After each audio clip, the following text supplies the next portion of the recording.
Mesdames, Messieurs, professionnels de santé et citoyens français, aujourd'hui je vais vous faire une annonce qui va changer le paysage de la santé en France. Une annonce que beaucoup attendaient, que certains espéraient, que d'autres n'ont pas vu venir. Diététicien Azalée est né. Pour ceux qui ne connaissent pas encore, permettez-moi de vous expliquer ce qu'est Diététicien Azalée.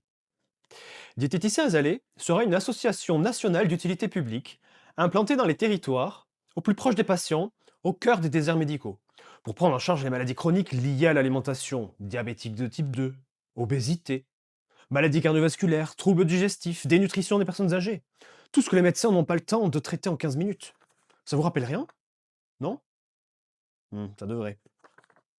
Parce qu'il y a quelques années, une association du nom d'Azalée eut exactement cette idée. Des infirmières formées, motivées, qui faisaient un travail mais remarquable sur la prévention et le suivi des maladies chroniques. L'État a dit: brillant, on finance. Résultat, les infirmières Azalée furent salariées, en CDI, financées par l'assurance maladie. Elles passèrent du temps avec les patients. Elles faisaient de l'éducation thérapeutique, de la prévention et du suivi. Et nous, les diététiciens, ou devrais-je dire moi, le diète, je ne parle pas au nom de tout le monde. Moi, je suis un libéral, un pro de santé, muni d'un numéro RPPS. Je ne prends pas la carte vitale. La consultation coûte en moyenne 50 euros. D'accord? Bon, remboursé par les mutuelles, mais zéro, mais zéro, mais zéro, mais zéro par la sécurité sociale. Pourtant, si vous me confiez un patient, disons, diabétique de type 2, je peux vous faire économiser 10 ans de complications. Des hospitalisations, des insulines, des dialyses, pourquoi pas une chirurgie. Mais ça, personne ne veut le mesurer dans une case comptable. Alors laissez-moi vous poser une question simple. Si une infirmière fait de la prévention nutritionnelle et est financée par la Sécu, et qu'un diététicien, dont c'est le cœur de métier, la formation, la raison d'être, la nomenclature, fait exactement la même chose, comment on appelle ça? En France, on appelle ça normal. Donc oui, j'ai créé Diététicien Azalée. On a un logo, un drapeau, une plaquette. Il nous manque juste un financement de l'État. Vous savez ce qui est remarquable avec Azalée? C'est qu'elle faisait un travail remarquable, vraiment. Dommage qu'elle n'existe plus. 100 millions de fonds publics investis dans la prévention. 100 millions par an investis dans cette association. 100 millions. 100 millions par an. C'est la preuve que l'État croit en la prévention. Nous sommes entièrement d'accord avec le principe.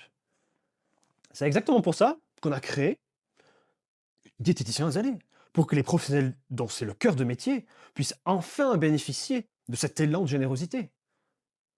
Parce qu'une association qui fait de la prévention nutritionnelle sans diététicien, c'est comme un bloc opératoire sans chirurgien.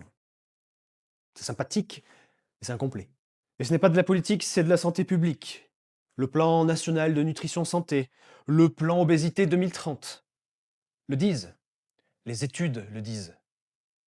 Mais voilà, en France, pour qu'une bonne idée existe en santé publique, soit il faut que ça vienne d'un syndicat médical, soit que ça vienne du bon Dieu.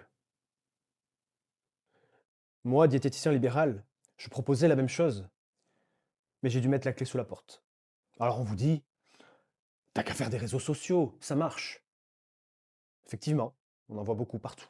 Tout le monde a un avis sur tout. Tout le monde pense apprendre ce qu'est la diététique, la conduite alimentaire, la nutrition clinique. Maintenant, parlons sérieusement. L'association Azalée traverse une période, disons, délicate. Redressement judiciaire, turbulences financières, question de gouvernance, utilisation de fonds publics, 100 millions de fonds publics sous surveillance. Dans ces moments-là, les grandes organisations ont deux options. Option A, se replier, se défendre, survivre, se battre. Je suis de tout cœur avec eux. Et option B, se réinventer, comme tout bon entrepreneur face à une difficulté ferait. On appelle ça le pivot. Imaginez une association simplement Azalée, version 2.0, infirmière et diététicien. Côte à côte, complémentaires, financés par l'assurance maladie. Dans les MSP, dans les CPTS, dans les déserts médicaux, pour traiter enfin l'obésité, le diabète et la dénutrition, pas juste les surveiller. Je rappelle que nous n'avons aucun conventionnement. contrairement aux psychologues. Alors voilà mon message officiel à la direction d'Azalée. Vous avez la structure, vous avez la reconnaissance institutionnelle, vous avez la légitimité et l'expérience. Nous avons les compétences nutritionnelles, la formation, et manifestement, on a la disponibilité. C'est très dur en libéral d'en vivre. C'est possible, mais c'est dur. Ensemble, vous avez une porte de sortie élégante. Seul, vous avez un redressement judiciaire. Alors, voilà, Azalée version 2, la prévention enfin complète. Madame, monsieur la direction, notre ligne est ouverte. Merci et à bientôt. Au revoir. Au revoir. L'appétit va, tout va. Quand l'appétit va, tout va. Vie dans les futailles, à nous la répaille. Quand l'appétit va, tout va. Quand l'appétit va, tout va. Quand l'appétit va, tout va. Vive les quenottes qui croient qu'ils grignotent. Quand l'appétit va, tout va.